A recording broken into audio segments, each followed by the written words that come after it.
Sound check. 1, 2. Looks like we should be good on mics. Man, that is crazy. You guys would never believe. We were literally in the middle of a live stream and our power went down at our headquarters. So I know. I get it. A charging energy installation company, power goes down. Hey, look, I got nothing. Anyway, hey, good morning, folks, wherever you are out there. Welcome. You are listening to the Charge Life podcast. I am Joseph Barletta, and this is where we discuss EVs and all things EV charging. So glad you could pull over and park with us today. So let's get plugged in. Hey, look, today's episode is all about Tesla and other EV charging related news. Sort of the perfect cocktail when it comes to cold weather charging, NACS adoption, wireless charging, $150 million fix, and more. Stay tuned. You're going to love this one. Hey, before we begin today's episode, it's brought to you by Smart Charge America. Since 2007, Smart Charge America has installed tens of thousands of EV charging stations nationwide, and they can do the same for you today. Whether in the home, commercial, or service, let their team of expert installation specialists guide you to the best charging solution for your new electric car. After all, if you can't charge, you can't drive. Visit smartchargeamerica.com today to get started. Okay. The perfect cocktail: cold weather charging, solar charging, wireless charging, NACS adoption, $150 million presidential grant fix for EV charging. Look, I think you guys are going to like this one. Hey, look, first article we're going to talk about is the Mazda announces their adoption of the North American charging standard. Congratulations. Mad props to Mazda finally coming to the forefront and announcing their NACS adoption plans. It only took them 236 days to announce it. And of course, you guys know that the earlier the OEM announces it, the higher in priority that Tesla allows them to access the charging network. And as a result, this is kind of analogous because if you look at Mazda itself, I mean, they've sold, I think, less than maybe 100 EVs in the entire year of 2023. And so them finally announcing it, great. I'm impressed. But what else are you going to do? Is this the first of many steps that we're going to see Mazda kind of turn the table with regards to their EV plans? Or are they just going to kind of reduce their impact or their focus on EVs due to market demand like the rest of the legacy EV OEMs? I don't know. But you can say that for now, this leaves us, I believe, about 8 other legacy auto OEMs that have yet to adopt the charging standard. And that should be out of 27 auto OEMs in the US. Got 8 more, so 19 signed on. Maybe I'm wrong, give or take that number, but we'll see. Second article deals with Tesla owner builds his own deployable solar roof for Model Y. I really like this one, ladies and gentlemen. If you can see this gentleman, I believe he created like his own website. He's got like all the plans and everything that he did with regards to this unique setup. But I really do like it. It shows sort of a deployment. I guess he's got it mounted on his roof racks, his luggage racks on his Model Y, and the charging station. I guess the panels kind of fold out and then flip again, so that way they're covering like the entire kind of aerial space over the Model Y, which kind of uniquely wise. I mean, it does offer shading, weather protection, that sort of thing for it. So I love it. If you're kind of out in the actual parking lot, just out in the sun.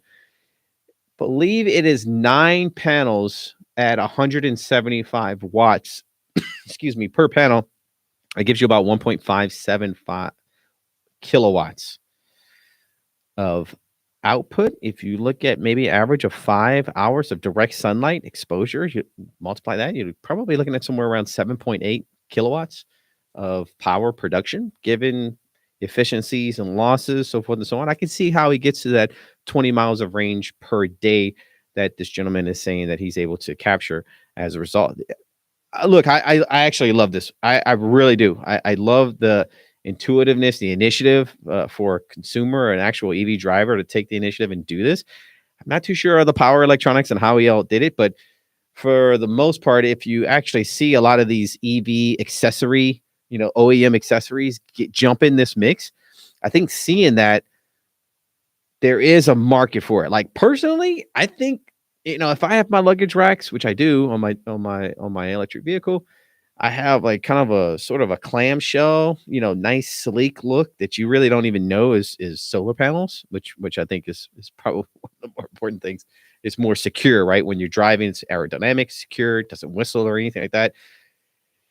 And then, of course, when you're parked, you hit a button, boom, the thing unfolds, the thing, kind of opens up, it unfolds, and then it's got some sort of security, uh, you know, bars or cushion that allows, maybe, weather-wise, it allows it kind of be sturdy. I think there's definitely a potential market in there.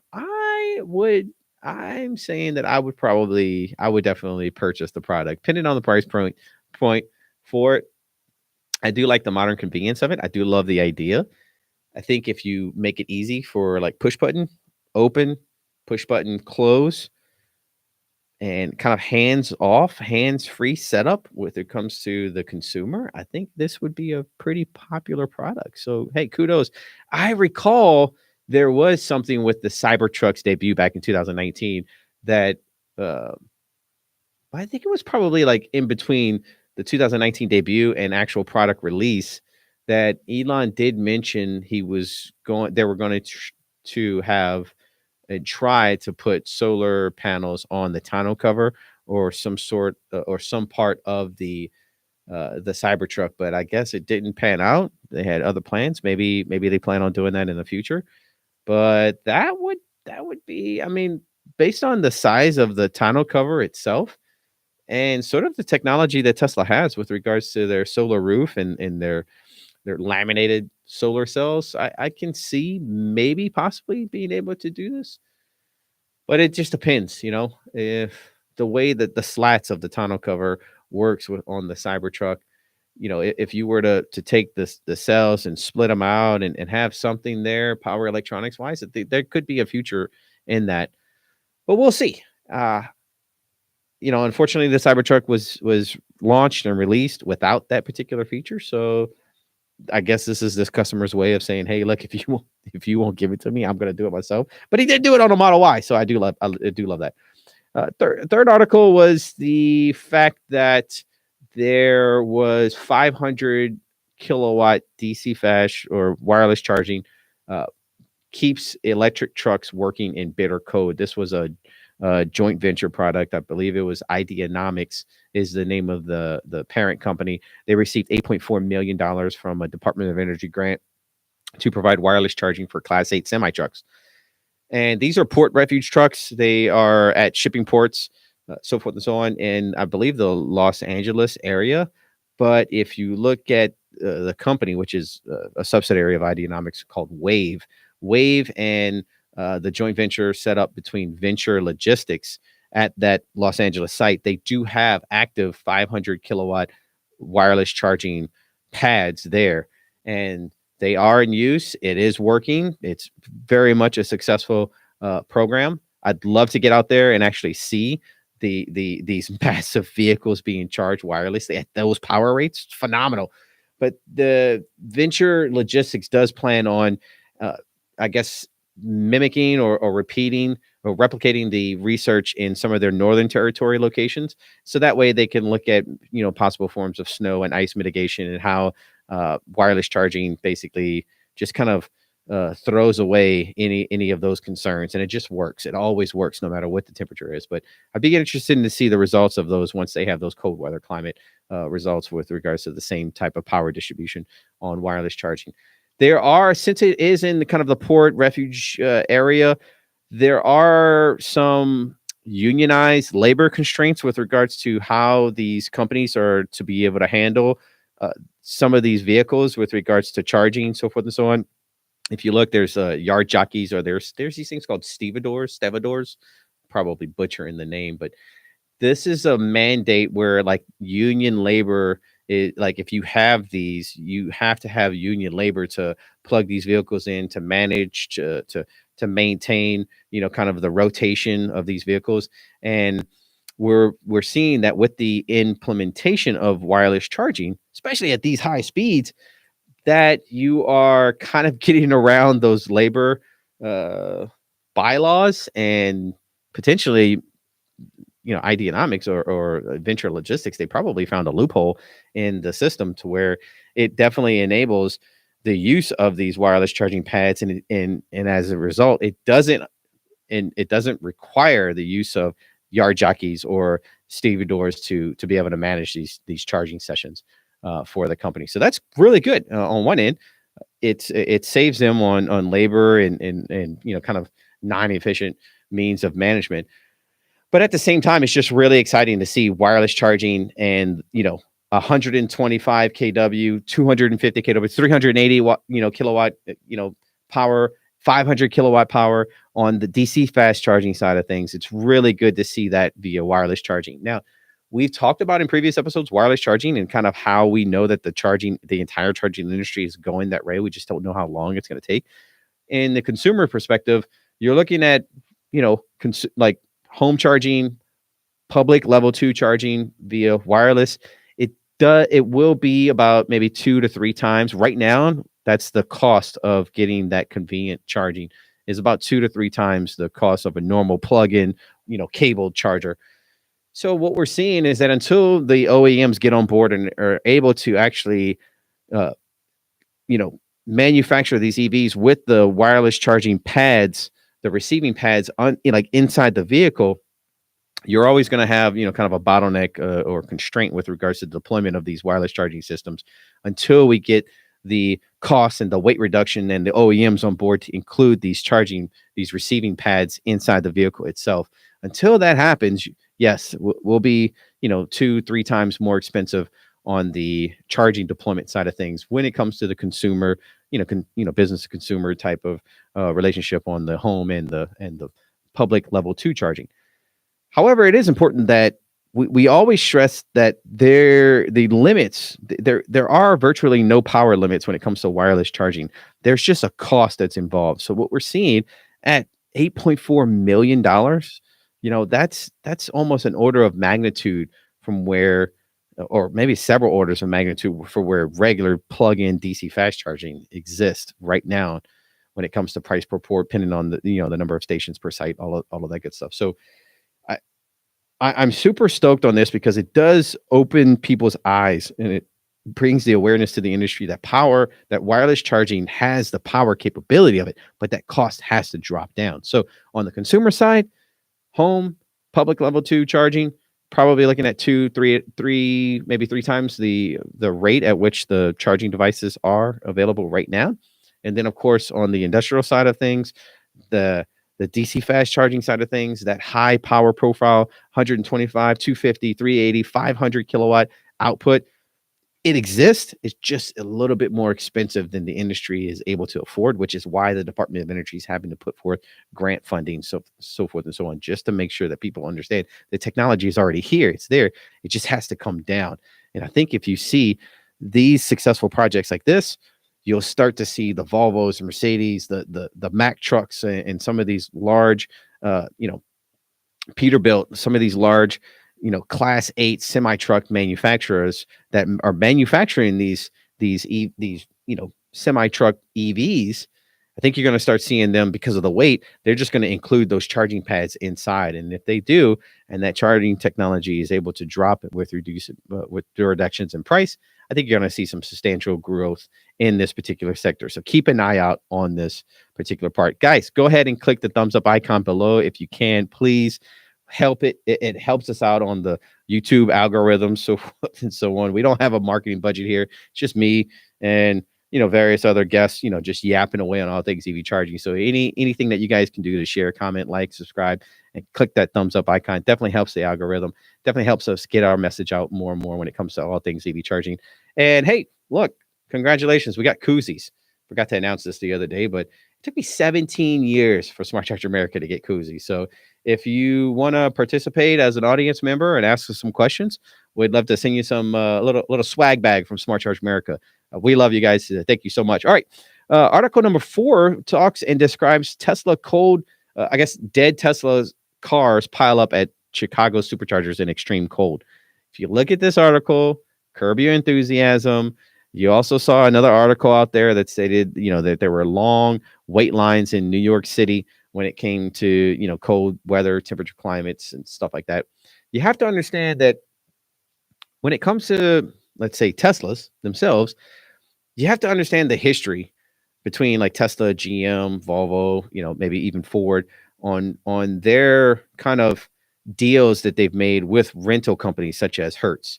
So, for instance, Tesla, agreed to sell Hertz about 200,000 of these EVs. Of course, they're generally Model 3, Model Ys, and to be, included inside their rental fleets. And then you have Hertz going right behind that, and they're actually doing an offering with Uber that allows Uber drivers to rent these vehicles. And as a result, these high mileage, kind of maybe not as educated or experienced as it comes to, EV driving, charging capability, so forth and so on, it leads to this just utter chaos. And it's the perfect cocktail when you throw cold weather temperatures, in the mix. If I believe, like Chicago, they talked about having like some polar vortex that they experienced, up there. So, looking at high mileage drivers and EV drivers just in general, to be well informed and like how the EV charging works in just in general, but especially in cold weather climates. If you're operating in those cold weather climates, they need to know this stuff before they get behind the wheel. And if they knew this, if they were coached up and they knew the various layers on how EVs work in colder climates with regards to battery management systems, thermal management systems, increased power consumption as a result of, just stop and go, especially some of these high mileage, taxi, ride share services. And then you look at the notion of not being very in tune with range and getting charging anxiety and going and approaching these stalls at mid state of charge, 50%, 40% state of charge, and charging all the way up on these stalls to 100%. It's causing them to sit at these charging stations longer unnecessarily, which is clogging up these slots. It's causing these huge wait lines. And then, of course, you throw in the Chicago and Northern Territories experiencing their their polar vortexes in, excessive negative temperatures. And that's where you have this kind of perfect cocktail when it comes to problems being presented at these sites. And so a lot of this stuff is self-induced, not necessarily on Tesla or the cars themselves, but on the programs that Tesla has signed up with these rental services, and then these rental services signing up with these, rideshare services. It is the basic fundamental use on what we want to see EVs being used as. But if you look at the actual charging stations and the sessions and the use behind it, it's adding to this perfect cocktail that's just it's just become a nightmare. If you look at the charging providers, okay, take the Tesla supercharger and remove them from this idea. We'll come back to them later. But if you take the actual charging providers like the Electrify Americas or the EVgo's, if you look at, what's leading to these sites being able to experience long wait lines and people just being frustrated and stranded out in the cold as a result of this, it's primarily because the EVs themselves, they're unable, like Tesla's, EVs and charging network, the EVs are basically unable to like precondition their battery packs. They're unable to really manage as effective as Tesla does when it comes to its increased power consumption and estimated age and temperature of the battery, and how that causes reductions in range. If you look at the actual charger to EV authorization temperatures, a lot of these OEMs, they have to talk to another universal charging OEM network. And once they're plugged in, they have operating temperatures that both the charging station and the EV battery pack have to operate within. And if any of those temperatures are outside of those operations or those ranges, you probably get stranded EVs or stranded assets to where you're not going to be able to initiate a charging session. And if you are, it's going to be a very, very slow charging session at first, because the I guess the charging is trying to put power into the battery pack, and the battery pack is so cold that it's just going to continue. It's going to be a slow ramp until it's able to get the thermal management up to par with that optimal operating temperature for the battery pack, and then you're going to start seeing a lot, a lot more charging, power being produced or being actually, injected into that battery pack. So if you look at that, couple that with inoperable chargers, lack of redundant chargers on site, like basically lack of number of stalls on site for some of these universal charging providers, uh, you know, uh, the build quality on the cable and the charger and the connector itself, could ultimately lead to, ice being, uh, basically being shoved or stuck in those charging ports as a result of, someone maybe charging etiquette, not properly holstering the actual connector once they were done, or it slips out and it just drops on the in the snow, and it just, ice and stuff just gets in there. It makes it really tough for the end user to have that really good charging experience. And then you put that on top of an already unreliable network from the jump, being, the universal EV charging, perspective. And that's just what we talk about, that perfect cocktail. Now, Tesla's not blame here in this situation. You have had a couple of Tesla charging sites where you may have two or three stalls that are unavailable. But the good thing about a Tesla supercharging site is that you have a mega, like you have 12, 16, 20 charging stalls there that are always operational. So yeah, if two or three are down, you still have 17 left to go and choose from. And so a majority of these problems that these Tesla, drivers were caused, and of course they're the inexperienced, more, you could call it Uber certified drivers. These are the problems that happen when you have these types of programs clogging up the network, inexperienced drivers jumping on there. They don't know how this stuff works. They didn't really do in a lot of the preparation that has to be done on the back end. They really didn't anticipate. They were just kind of caught with their clothes off, basically. And so if you look at that ultimately deals with the chaos that you're seeing in some of these articles where, dead Tesla cars pile up at Chicago superchargers in extreme cold. It's the fact that the people that are driving these, they really don't understand the different layers and the kind of restricted use that you're supposed to treat these EVs in that. So, all being said, definitely if you're going to be a high mileage driver, or if you're going to be driving in those colder weather temperature climates, even the warmer temperature climates, if you're going to experience hardships with things like charging networks, especially the DC fast charging networks, always have a backup plan. Always look at maybe maximizing the amount of home charging that you're doing. Look for those, public available workplace or level 2 charging stations. Always have a backup plan to where if your site is clogged up there, you're able to go and at least get a trickle charge, get some electrons being put into that battery pack. And so I hope this kind of helps delineate a little bit of news on that particular article. Our last article talks about the U.S. to spend nearly $150 million to fix broken charging ports. Oh my God.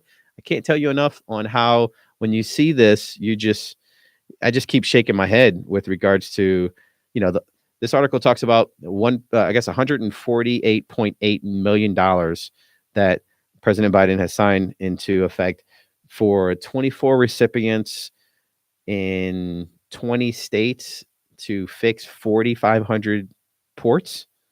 And so what we know and what we can, kind of assume, and I don't want to assume or speculate, but these are mainly in more rural areas. And the standard uptime that we're seeing across the board when it comes to these universal charging station, in these universal charging providers is about 60%.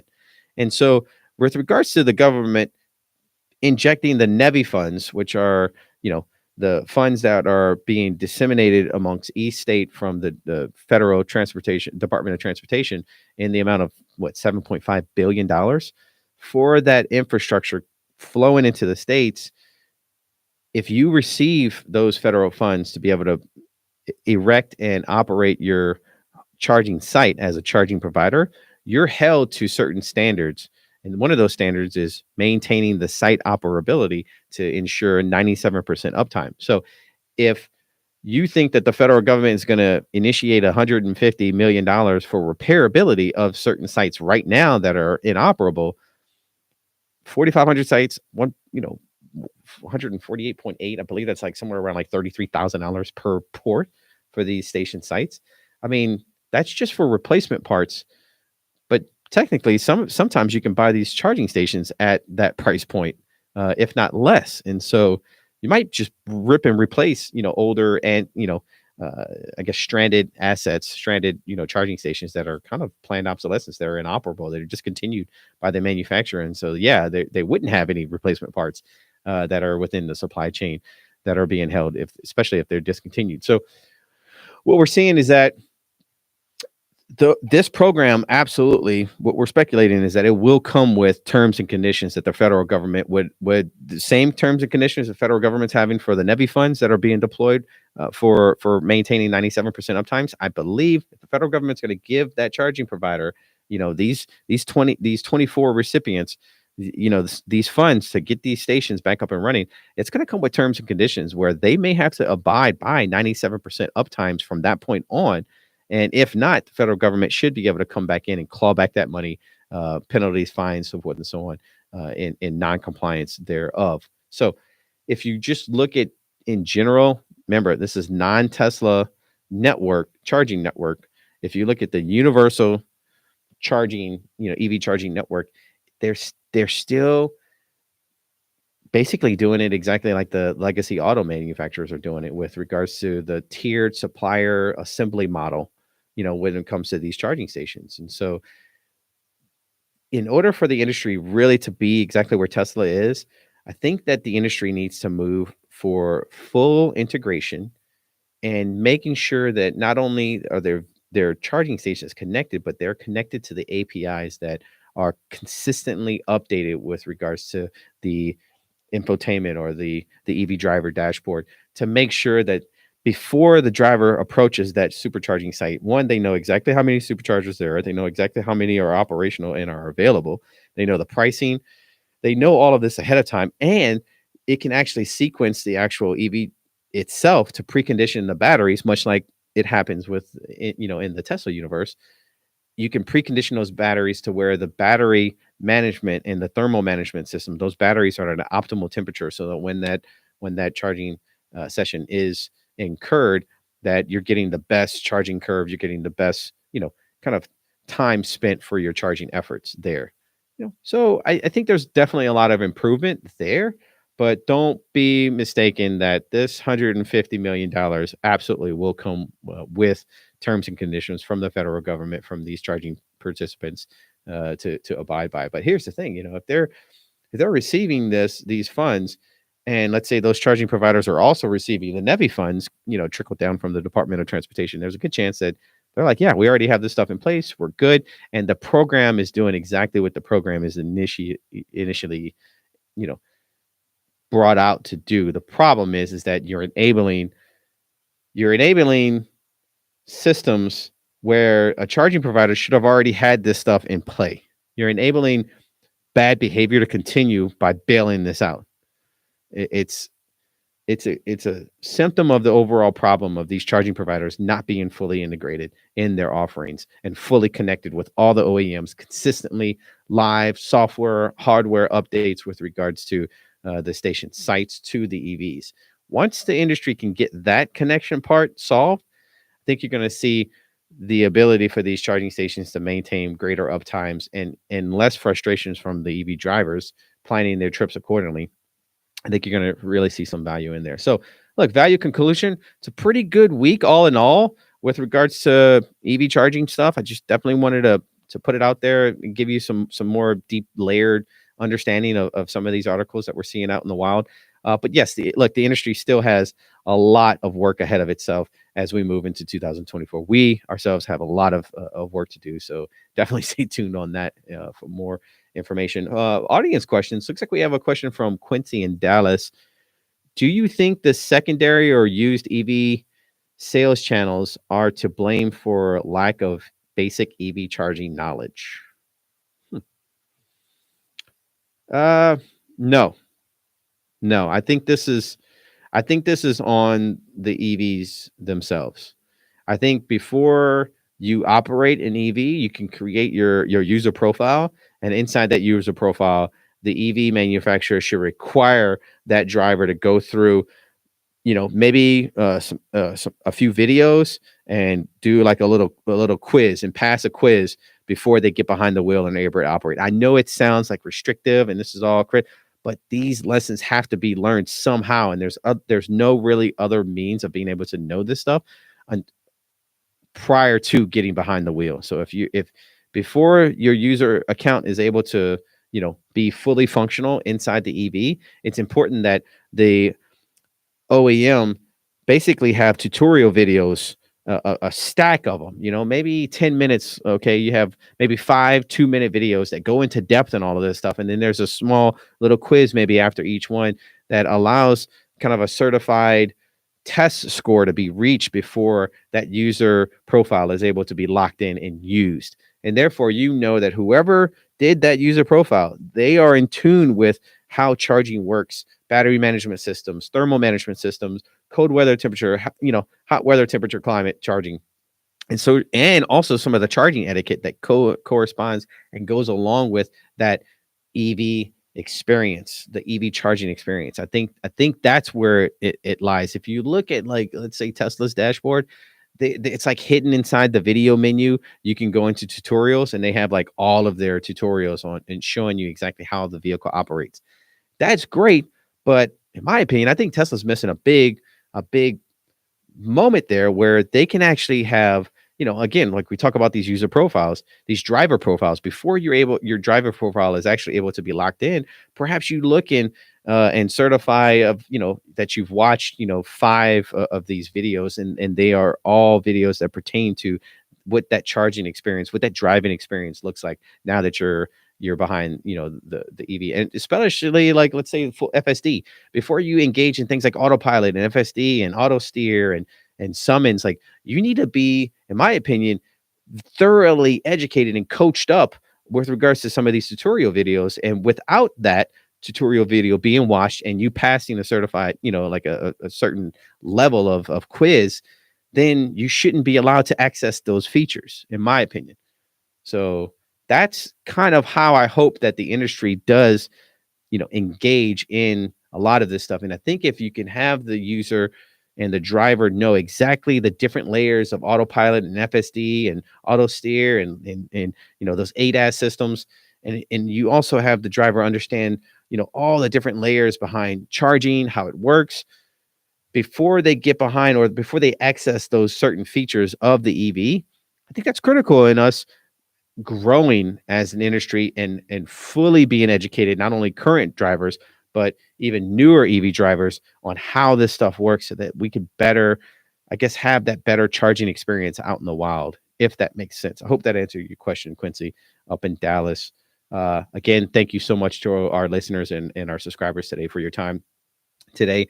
I hope this episode has brought you just a little more value to your day. I know we're all better for it. I love you. And yes, we cannot do this episode and this without you. So please definitely know that I am so appreciative of you guys joining us today. Sorry for the long-winded episode. We were shooting a previous episode and then basically power went out. Boom. And now we had to reset and do it all over again. So this is what you get. Go ahead and click the thumbs up icon, comment, share, subscribe below to our channel if you think we earned it. And look, thanks again for charging up with us today, folks. Keep in mind, you can always find us at smartchargeamerica.com. And remember, folks, if you can't charge, you can't drive. We'll see you next time. Cheers.